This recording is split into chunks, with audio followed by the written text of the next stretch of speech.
आज है 22 अप्रैल 2021 और हमारा आज का ऑडियो है करंट अफेयर्स के लेटेस्ट क्वेश्चन आंसर से रिलेटेड। इन प्रश्नों से जुड़ी लिखित सामग्री आप इस ऑडियो के डिस्क्रिप्शन में देख सकते हैं। आइए शुरुआत करते हैं और जानते हैं पहले प्रश्न को। क्वेश्चन नंबर 1, भारत को हाल ही में संयुक्त राष्ट्र के कितने निकायों के लिए सदस्य चुना गया है? सही जवाब है 3 निकायों के लिए। तो भारत को हाल ही में संयुक्त राष्ट्र के 3 निकायों के लिए चुना गया है। ये हैं अपराध रोकथाम और आपराधिक न्याय आयोग यानी कि commission on crime prevention and criminal justice. दूसरा है संयुक्त राष्ट्र लैंगिक समानता और महिला सशक्तिकरण कार्यकारी बोर्ड, जिसको हम अंग्रेजी में कहेंगे executive board of the UN entity for gender equality and empowerment of women. और तीसरा है विश्व खाद्य कार्यक्रम का कार्यकारी बोर्ड यानी कि executive board of the world food programme. ये तीनों ही निकाय संयुक्त राष्ट्र आर्थिक और सामाजिक परिषद United Nations economic and social council के तहत काम करते हैं। इन निकायों के लिए भारत का कार्यकाल 1 जनवरी 2022 से शुरू होगा। क्वेश्चन नंबर 2, हाल ही में फोर्ब्स ने 30 अंडर 30 एशिया लिस्ट 2021 जारी की है। इसमें किस भारतीय का नाम शामिल किया गया है? सही जवाब है प्रणव बजाज। तो हाल ही में फोर्ब्स ने 30 अंडर 30 एशिया लिस्ट 2021 को जारी किया है। इस लिस्ट में 30 वर्ष से कम उम्र के 30 युवा उद्यमियों, नेताओं और उन तमाम हस्तियों को शामिल किया गया है जिन्होंने अपनी दृढ़ता से ऐसे माहौल में अच्छा मुकाम हासिल किया है। इस लिस्ट में एक भारतीय का नाम भी शामिल है और इनका नाम है प्रणव बजाज। प्रणव मेडिलेंस हेल्थ केयर के को फाउंडर हैं। ये उबर की तरह एम्बुलेंस की ऑनलाइन बुकिंग सुविधा प्रदान करती है। क्वेश्चन नंबर 3, रामायण की पहली ऑनलाइन प्रदर्शनी का उद्घाटन किसके द्वारा किया गया? सही जवाब है श्री प्रहलाद सिंह पटेल के द्वारा। तो हाल ही में केंद्रीय पर्यटन और संस्कृति मंत्री श्री प्रहलाद सिंह पटेल ने रामायण की पहली ऑनलाइन प्रदर्शनी का उद्घाटन किया। इस प्रदर्शनी में 49 लघु चित्रों को दिखाया जाएगा। इन चित्रों को नई दिल्ली में राष्ट्रीय संग्रहालय से एकत्र किया गया है। ये पेंटिंग्स 17वीं शताब्दी और 19वीं शताब्दी के बीच की हैं।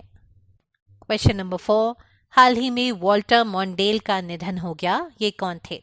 सही जवाब है ये अमेरिका के 42वें उपराष्ट्रपति थे। तो संयुक्त राज्य अमेरिका के 42वें उपराष्ट्रपति के रूप में कार्य करने वाले पूर्व अमेरिकी राजनेता, राजनयिक और वकील वॉल्टर मॉन्डेल का हाल ही में निधन हो गया। उन्होंने राष्ट्रपति जिमी कार्टर के अधीन 1977 से 1981 तक उपराष्ट्रपति के रूप में काम किया था। क्वेश्चन नंबर 5, चुनावी बॉन्ड के माध्यम से दान देने वाली निकाय का नाम घोषित करने वाली पहली पार्टी कौन बन गई है? सही जवाब है झारखंड मुक्ति मोर्चा।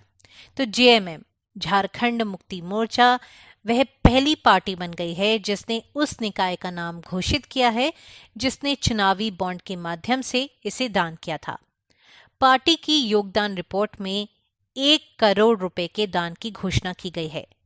झारखंड में सत्तारूढ़ दल की योगदान रिपोर्ट के अनुसार दान एल्यूमिनियम और तांबा निर्माण कंपनी हिंडाल्को द्वारा किया गया था। क्वेश्चन नंबर 6, माउंट अन्नपूर्णा पर फतेह हासिल करने वाली पहली भारतीय महिला पर्वतारोही कौन बन गई है? सही जवाब है प्रियंका मोहिते। पश्चिमी महाराष्ट्र के सतारा की प्रियंका मोहिते ने विश्व की 10वीं सबसे ऊंची पर्वत चोटी माउंट अन्नपूर्णा पर फतेह हासिल कर ली है और वे ये उपलब्धि हासिल करने वाली पहली भारतीय महिला पर्वतारोही बन गई है। माउंट अन्नपूर्णा चढ़ाई करने के लिए सबसे कठिन पहाड़ों में से एक माना जाता है। क्वेश्चन नंबर 7, प्लास्टिक को समुद्री वातावरण में प्रवेश करने से रोकने के लिए भारत ने किस देश के साथ एक समझौते पर हस्ताक्षर किए हैं? सही जवाब है जर्मनी के साथ। भारत और जर्मनी की सरकार ने नई दिल्ली में एक वर्चुअल समारोह में एक समझौते पर हस्ताक्षर किए हैं। इस समझौते का उद्देश्य है प्लास्टिक को समुद्री वातावरण में प्रवेश करने से रोकने के अभ्यासों को बढ़ाने में तकनीकी सहयोग एक दूसरे को प्रदान करना। Cities combating plastic entering the marine environment नामक इस परियोजना को 3.5 साल की अवधि के लिए लागू किया जाएगा। Question number 8, communist party of Cuba के आधिकारिक सचिव कौन बन गए हैं? सही जवाब है मिगुएल मारियो डियाज कनेल। राउल कास्ट्रो के इस्तीफे के बाद मिगुएल मारियो डियाज कनेल को आधिकारिक रूप से कम्युनिस्ट पार्टी ऑफ क्यूबा के पहले सचिव के रूप में शपथ दिलाई गई है। कम्युनिस्ट पार्टी के सचिव क्यूबा की रूलिंग पार्टी में सबसे शक्तिशाली पद है। डियाज कनेल अब क्यूबा के 2 सबसे महत्वपूर्ण पद संभाल रहे हैं। वे पार्टी के प्रमुख और राज्य के अध्यक्ष हैं। क्वेश्चन नंबर 9, हाल ही में मैदावलु नरसिम्हन का निधन हो गया, ये कौन है? सही जवाब है ये भारतीय रिजर्व बैंक के पूर्व गवर्नर है। तो भारतीय रिजर्व बैंक आरबीआई के पूर्व गवर्नर मैदावलु नरसिम्हन का हाल ही में निधन हो गया। वे भारतीय बैंकिंग सुधार के पिता, father of Indian banking reforms के रूप में प्रसिद्ध थे।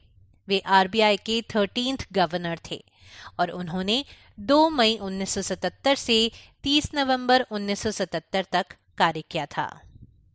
क्वेश्चन नंबर 10, हाल ही में एचडीएफसी सिक्योरिटीज ने किसे अपने मुख्य डिजिटल अधिकारी के रूप में नियुक्त किया है? सही जवाब है गगन सिंगला को।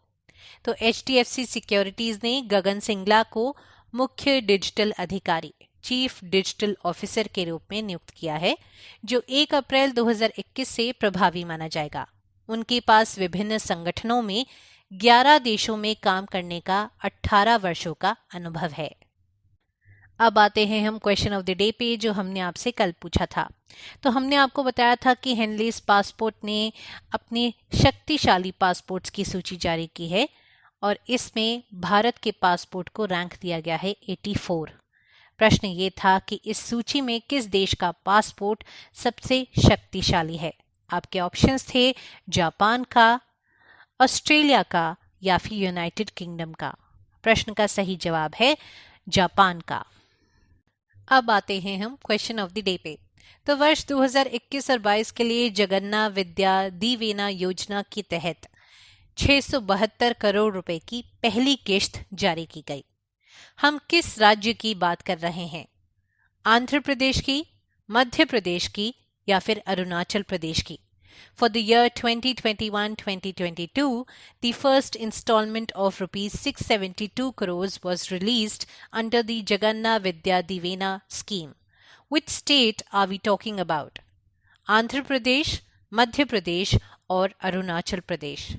प्रश्न का जवाब जरूर दें। ऑडियो अच्छा लगता है, उपयोगी लगता है तो इसे अपने दोस्तों के साथ जरूर शेयर कीजिएगा।